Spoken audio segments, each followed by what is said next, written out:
자, 오늘 제가 강연할 내용은 디자인드 애니멀에 대한 내용입니다.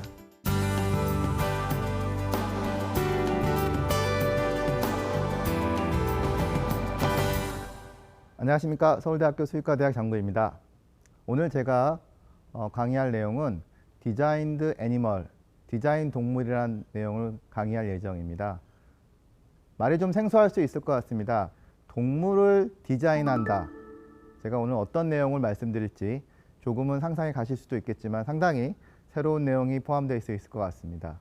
자, 디자인드 동물들에 대해서 제가 얘기를 할 건데, 첫 번째 보여드리는 이 슬라이드, 왜 또 갑자기 처음에 보여줬는데 소 그림과 어떤 우유 그림이 막혀져 있는데, 역사를 통해서 제가 말하고 하지 않는 내용을 오늘 언급할 내용입니다. 지금 보여드리고 있는 자료는 1940년도부터 2010년도까지 미국 USDA 농무성에서 발표한 소의 생산 두수하고 우유 생산량에 대한 비교 그래프를 보여주고 있습니다.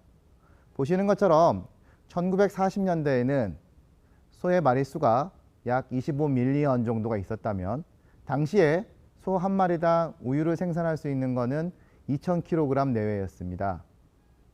하지만 현재 2010년인 이 시점에서 봤을 때는 소의 마리수는 약 10밀리언 정도로 줄어들었은 반면, 우유의 생산량은 현재 한 마리당 약 10,000kg, 5배가량 증가했습니다.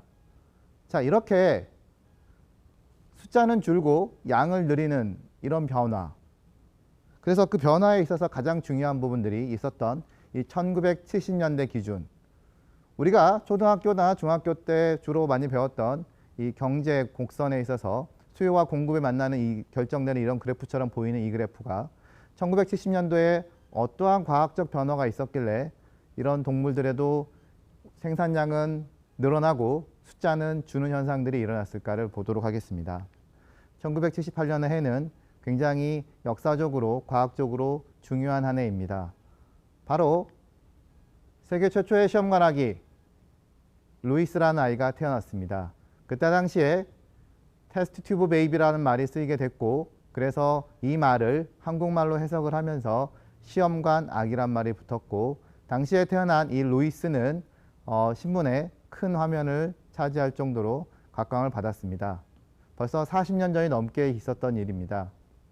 자, 이렇게 시험관 아기가 태어날 수 있었던 것, 연구실, 즉 실험실에서 저와 같은 과학자들이 토끼 혹은 소, 양, 쥐, 돼지 등의 여러 동물들의 정자와 난자를 연구를 통해서 시험관 수정을 연구를 했었습니다. 그러한 동물의 결과로 태어난 게 바로 시험관 아기 첫 번째 아이 루이스라는 아이입니다. 당시에 이 시험관 아기 루이스를 만들었게 했던 로버트 에드워드는 이런 공로로 2010년에 노벨 생리의학상을 받았습니다. 시험관 아기는 인류에 있어서 많은 의미를 던져주게 됐습니다. 여전히 현대사회에서도 이런 시험관 아기에 대한 의기는 약간은 부정적인 의미도 있을 수 있습니다만, 이제는 우리나라뿐만 아니라 전 세계에 있어서 없어서는 안 될 중요한 기술이 태어나게 되었습니다. 바로 시험관 아기의 발달, 즉 체외 수정입니다. 우리는 눈으로 정자와 난자가 수정되고 변하는 것들을 직접 실시간으로 관찰할 수 있습니다. 보여드리는 영상은 저희 연구실에서 일주일에 2~3번씩 이루어지는 체외 수정을 영상을 보여드리고 있는 사진입니다. 가운데 까맣게 보이는 이 영상이 난자의 모습이고, 이 주변의 모습들은 난자를 둘러싸고 있는 세포들이고요. 이렇게 움직이는 작은 녀석들이 바로 정자의 모습입니다. 난자와 정자의 이런 모습들이 과거에는 몸 안, 엄마의 뱃속에서만 있었기 때문에 우리는 눈으로 직접 관찰할 수 없었습니다. 하지만 지금은 풀 H 화질로 우리는 정자와 난자의 움직임을 촬영할 수도 있고, 더 나아간 최근 기술들로 인해서는 이런 정자의 움직임을 GPS처럼 추적을 해서 걔네들이 어떻게 움직이고 어떤 움직임이 있을 때 좋은 정자고 나쁜 정자까지도 밝힐 수 있는 기술들이 개발되고 있습니다. 자, 이런 체외 수정이 어디에 응용될 수 있을까요?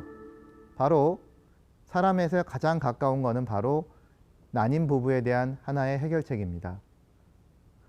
지금 우리나라에서도 보건복지부에서 발표된 자료에 따르면 매년 이 난임 부부들이 증가하고 있고, 이 난임 부부들에게 하나의 해결책이 될 수 있는 게 바로 체외 수정 방법, 즉 시험관 아기에 대한 의존입니다. 이런 시험관 아기는 사람에게 있어서 굉장히 중요한 도구로서 사용되고 있고, 현재는 2017년도, 18년도 기준으로 제가 알기로는 시험관 아기로 태어난 인구가 전 세계에 700만 명이 넘는 걸로 알고 있습니다. 약 40년 전에는 1978년도 40년 전에는 시험관 아기로 태어난 아이는 1명이었지만 현재 2020년 기준으로 정확하진 않지만 제가 아는 수준에서는 700만 명의 시험관 아기로 태어나고 있고, 앞으로도 더 많은 아이들이 시험관 아이를 방법을 통해서 태어날 것으로 생각하고 있습니다. 또한 이렇게 몸 밖에서 정자, 난자를 수정시키고 배양시키는 기술을 발달을 적용시켜서 현재 줄기세포를 통해서 다양한 유전병 치료라든지 세포 치료에 대한 연구도 활용될 수가 있을 겁니다. 저는 수의사로서 과학을 하는 사람이기 때문에 사람에 대한 영역보다는 저에게는 이 동물에 대한 응용이 더 넓게 활용되고 있다고 생각하고 있습니다. 앞서 얘기했던 체외 수정의 응용 첫 번째, 동물 분야입니다. 똑같습니다만 우리가 여러분들이 매일 먹고 있는 우유, 고기, 많은 동물들이 이제는 체외 수정과 인공 수정 기술을 통해서 이루어지고 있습니다. 보여드리는 흑백 사진, 1939년에 있었던 소에서 처음 이뤄서 인공 수정이라는 방법이 적용되어 있습니다. 엄마 아빠가 분명히 만나야만 되는 수정이 아빠는 필요 없고 아빠에서 얻어진 생식세포, 즉 정자를 엄마의 몸속에 주입하는 방법을 통해서 이렇게 인위적이로운 방법을 통해서 수정을 시켜서 1939년, 너무나 역사적으로 오래된 일이지만 그런 현상들이 일어났고, 나아가서 그걸 기술을 바탕으로 해서 우리는 맞춤형 동물들을 만들기 위한, 즉 우리는 우량 동물들을 만들기 위한 시도들이 그때부터 이루어졌습니다. 그래서 앞서 보여드린 USA 농무선 그림을 다시 보여드리게 되면 1940년도에 있었던 이러한 많은 숫자임에도 불구하고 마리당 나올 수 있는 우유 생산량이 적었었지만, 그 말은 그 이후에 우리가 인공수정을 통해서, 그 체외수정을 통해서 이제는 정자와 난자를, 우수한 애들을 지역적으로 구분 없이 대한민국에서 있었던 좋은 소가 미국에까지 갈 수도 있고, 미국에 있는 좋은 소들이 우리나라로 올 수 있는 우수한 품종을 선별적으로 교배를 시키고 번식을 시켜서 이 1970년대를 기준으로 해서 태어나는 소들의 능력은 기하급수적으로 능력이 좋아지면서 우유의 생산량도 급격하게 증가하게 됐습니다. 현재도 제가 일하고 있는 이 동물 분야에서는 이렇게 우수한 소, 우수한 말, 우수한 돼지 이런 품종들을 만들기 위해서 우성 형질, 즉 뛰어난 능력을 가진 동물들을 모으고 그런 동물들끼리 번식을 시켜서 더 우수한 애들을 만들어내기 위한 시도들이 이루어지고 있습니다. 보여드리고 있는 2015년도에 미국에서 잘 뽑아낸 홀스타인, 즉 젖소의 랭킹 순입니다. 1등부터 약 50등까지 정도의 랭킹을 제가 뽑아봤는데, 거기서 보시는 것처럼 빨간 줄 3마리를 제외한 모든 동물들이 체외 수정을 통해서 이루어졌다고 볼 수 있을 정도로 우수한 성장들이 이루어지고 있고요. 그래서 이미 많은 우수한 목장 주인들은 더 높은 생산성을 높이기 위해서 방금 말씀드리는 수정 방법을 이용해서 적용하고 있습니다. 두 번째 방법은 바로 오늘 제가 말씀드리고 싶었던 디자인 동물에 대한 얘기입니다. 앞서 얘기한 것처럼 체외 수정, 굉장히 환상적인 기술이죠. 우리가 미리 엄마 아빠에 대한 유전 능력, 표현 능력을 알고 걔네들끼리 교배를 시켜서 번식을 시켜서 동물을 이렇게 태어나게 했었습니다.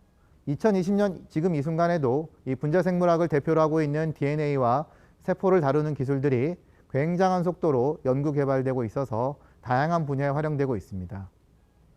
그래서 기존에 현재 동물 분야에서 적용되고 있는 정자와 난자를 수정시켜서 단순하게 동물을 만들던 방식들이 거기에 이제 DNA와 세포가 결합되면서 이제는 우리는 동물을 맞춤형으로 태어나게 하는 기술을 만들었습니다. 그래서 예를 들면 1970년도에 처음으로 밝혀졌던 녹색 형광 단백질이라는 게 있습니다. 바닷속에 있는 젤리피쉬에서 얻어진 이 녹색 형광 단백질은 어떤 물질이 빛을 받으면 녹색으로 변하는 특징을 갖고 있고, 이 녹색에 표현된 물질은 세포에 들어가면 세포가 일반 세포에는 색깔이 없지만 녹색으로 변하게 되어 있습니다. 그래서 이렇게 DNA와 세포에서 검증된 이런 분자생물학이 최수정과 결합돼서 동물에게 우리는 색깔을 칠할 수 있습니다. 즉 디자인을 할 수 있다고 생각할 수가 있는 거죠. 이렇게 분자생물학과 최수정을 결합시켜서 우리는 디자인된 동물, 어떻게 디자인했냐, 뭘 위해서 디자인했냐, 필요할 때는 질병을 연구하기도 하고 필요할 때는 치료를 하기 위하기도 하고 해서 인류의 발전을 도움이 될 만한 디자인 동물들을 만들어내기 시작을 했습니다. 그래서 DNA를 자르고 붙이고 빼고 이런 기술들이 물론 일반인들이 보기에는 상당히 난해해 보일 수도 있지만 과학자인 제 입장에서 볼 때 약 1978년도에서 분자생물학적 기술에 비해서 2020년 이 시점에는 그 발달 속도가 너무나 눈부시게 발달되었고, 이렇게 DNA를 자르고 붙이고 넣고 하는 기술들이 최수정과 결합되면서 옆에 보여드리는 것처럼 빨간색 쥐, 녹색 쥐, 녹색 돼지, 그리고 다리가 짧은 쥐, 다리가 긴 쥐, 몸무게가 2배로 늘어나는 쥐, 양, 소, 뭐 이런 동물들이 우리는 만들어낼 수가 있습니다. 이런 것들이 다 우리의 인류의 발전과 질병 치료에 기여를 하고, 또 우리는 이걸 통해서 새로운 유전자의 기능을 밝히고 그 기능을 통해서 앞으로 다가올 수 있는 대사성 질병과 같은 새로운 데 응용을 할 수가 있을 것입니다. 굉장히 아름다운 색깔을 보여드리고 있는 이 색깔들이 바로 이게 쥐의 뇌입니다. 독일 막스 플랑크에서 만든 이 뇌의 쥐 모습들은 뇌 연구에 있어서 굉장히 혁명적인 기구로 밝혀졌고 네이처에 그 당시에 표지에 나왔었습니다. 그래서 이렇게 아름다운 색깔의 이름을 따서 이게 레인보우처럼 아름답다. 그래서 이제 뇌하고 레인보우를 합쳐서 브레인보우라는 이름을 줘서 표지에 브레인보우, 뭐 영화 노래도 있고 오버 더 레인보우처럼 오버 더 브레인보우라는 의미를 붙여서 이렇게 소개되기도 하였습니다. 현재 이 신경 모델은 다양한 분야에 활용되고 있는 것으로 알고 있습니다. 개, 원숭이, 그 다음에 염소, 소, 돼지 등 이렇게 큰 동물들에서도 앞서 말씀드리는 디자인드 기술들이 적용되기 시작합니다. 그래서 개를 통해서 우리가 치료를 할 수 있는 모델들, 원숭이를 통해서, 염소를 통해서, 소를 통해서, 돼지를 통해서 다양한 치료들을 할 수 있는 디자인드 동물들이 만들어지고 있습니다.